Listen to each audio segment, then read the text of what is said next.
Ассаламу алейкум, ардактуу көрүүчүлөр. Азыр гана ушундай үрөө учурган жагдай болду.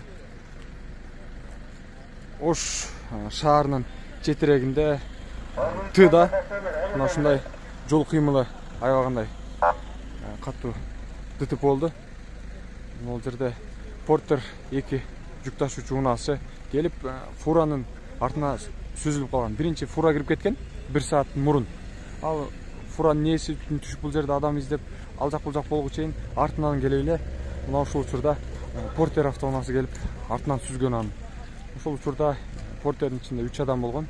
Бир кыз жана ошондой эле 2 жигит. Жигит менен кызды жанагыракта ошол убакыт болгондо эле, ДТП болгондо эле биз салып жибердик скорыйга. Жана ошондой эле азыракта ал эми водительди, айдоочуну зорго куткарып, бул жакта МЧСтин кызматкерлери келди, скорый келди, буюрса тез жардам кызматы келди. Ол жерде элибизден дагы айлансак болот. Көптөп жардап, буюрса чыгарып алдык. Кетти. Абайлаңыздар, буну менен эмнени айткым келди. Ардактуу жолдо жүргөн агалар, абалар, байкелер, өтө эhtiyаттаңыздар. Жол аябагандай туман.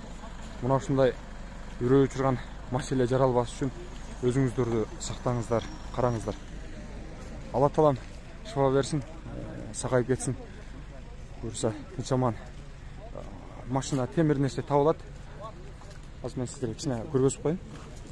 Диктеп абайлаңыздар. Мына акыбалы мына ушундай. Болгону эhtiyаттап айдаңыздар. Эгерде өзүңүздөргө ишенбесеңиздер, мындай туманда жолго чыкпай койсоңуздар да болот. Негизгиси Алла таалам сактасын.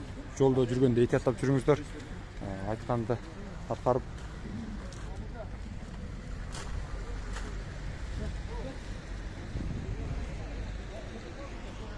болушунча жардам кылып чыгарганга аракет кылдык. Бул жерде жардам берип.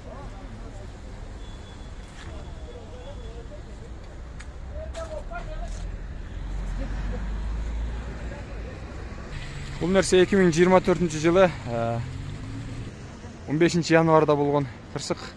Тагыраагы саат 10 кечки 10 болду мына. Кудай сактасын, эhtiyаттаңыздар. Болгону жолдо жүргөндө абайлап жүрүңүздөр.